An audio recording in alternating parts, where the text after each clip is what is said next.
In the vibrant realm of university life, where knowledge and dreams intertwine, a chilling tale of suspense and terror unfolded.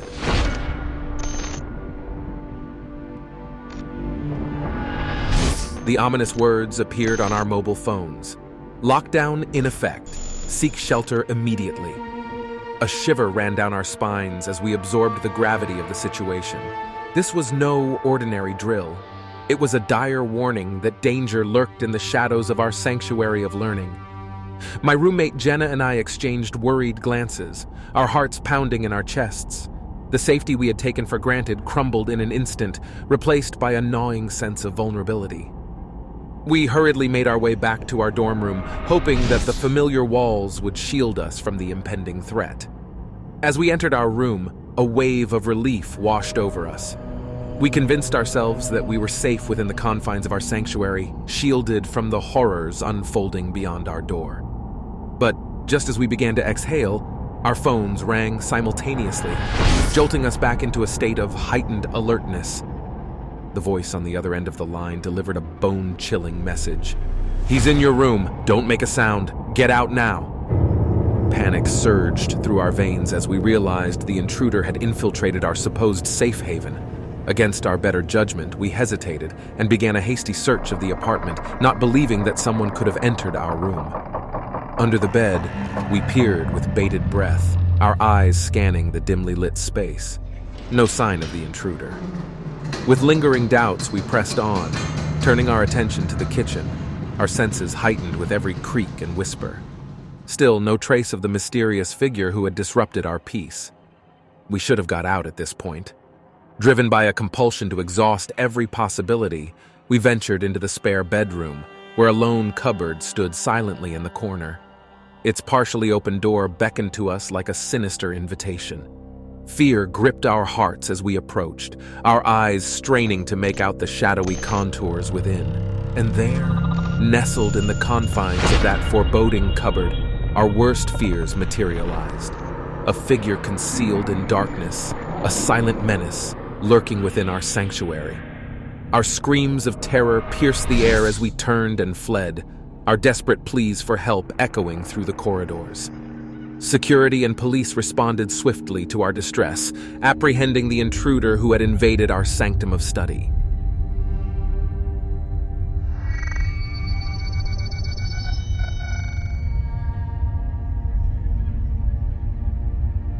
My friend Alex and I found ourselves thrust into a nightmare we could never have anticipated.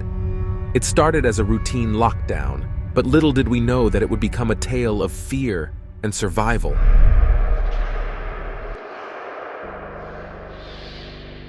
My heart skipped a beat as the intercom crackled with the lockdown announcement. Alex and I exchanged excited whispers, thinking it was just another drill. Being foolish and naive, we seized the opportunity to escape the classroom. We quietly slipped away to the bathroom, hoping for a moment of respite. But as we emerged, our joy turned to dread. Down the dimly lit hallway, I saw an old man. At first, we thought he might be the janitor, as his appearance was unassuming. His work clothes were not uncommon for someone who worked maintenance. However, something about his demeanor sent a chill down my spine. He was hunched over, yet moved silently, searching each door as if looking for something or someone. He grew more aggressive and frustrated. The rattle of the door handles echoed down the corridor. Panic gripped me as I realized he was the reason for the lockdown. With a mixture of fear and instinct, Alex and I snuck around the corner and found the staircase leading to the basement. Every step echoed with uncertainty, our hearts pounding in our chests. But we heard footsteps behind us. The old man had followed us. We locked ourselves in a basement room, hoping to find temporary safety. The minutes dragged on, the silence broken only by our heavy breaths. Our relief turned to terror as the door to our hiding place was violently attacked. The whole door frame shook. Suddenly we heard a weird animalistic sound from the other side of the door. Desperation consumed us as we realized our refuge was compromised. The distant wail of police sirens offered a glimmer of hope, but time was slipping away. We made a split-second decision to retreat to another room. Our hands shook as we hurriedly secured the door, praying it would hold. The old man's relentless assault grew louder. We heard the sound of splintering wood. In the darkness, we clung to each other, waiting for rescue. Pushing against the barricaded door with all our strength, we braced ourselves for the final assault. Something heavy smashed the door, and we retreated to the far corner. Just when we thought the old man would break through, it was actually the police who burst into the room. To our astonishment, the old man was nowhere to be found. Was it the police who had been trying to breach the door?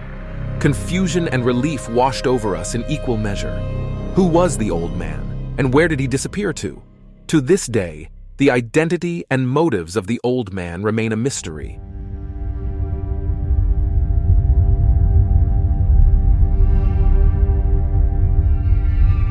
It was a seemingly ordinary day within the bustling halls of Lincoln High School. I stood at the front of the classroom, delivering a lecture on the intricacies of literature, unaware that a storm was brewing, ready to engulf us all.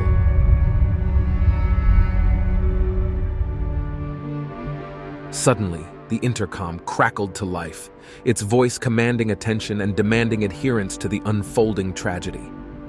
"Lockdown? This is not a drill."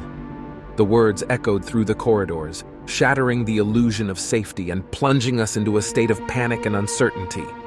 In the dimly lit classroom, eyes darted nervously, seeking solace in the familiar faces of friends and peers. Yet, beneath the veneer of composure, the unease was tangible. My mind raced through the list of students present, ensuring their safety within the confines of our shelter. And then, a realization struck me like a lightning bolt. Timothy, one of the students, had gone to the restroom just moments before the lockdown. Panic gripped my chest as I imagined him alone and vulnerable in the chaos that had descended upon our school. With an urgency born of desperation, I motioned to my colleague, Miss Roberts. I rushed outside the safety of the classroom, determined to find and bring Timothy back. I headed to the restroom and it was empty. Then back to the corridors, nothing. This was really the only place he could have gone. I headed back to the classroom, but something made me stop for a second. I went further on and looked down the main corridor. Suddenly, I spotted him through a partially open door, being led towards the exit by an unknown figure. I shouted out Timothy's name, the desperation in my voice punctuating the air. The figure turned, their grip tightening on Timothy's arm. Timothy, sensing the danger, mustered his strength and broke free, his eyes widening with a mixture of fear and relief.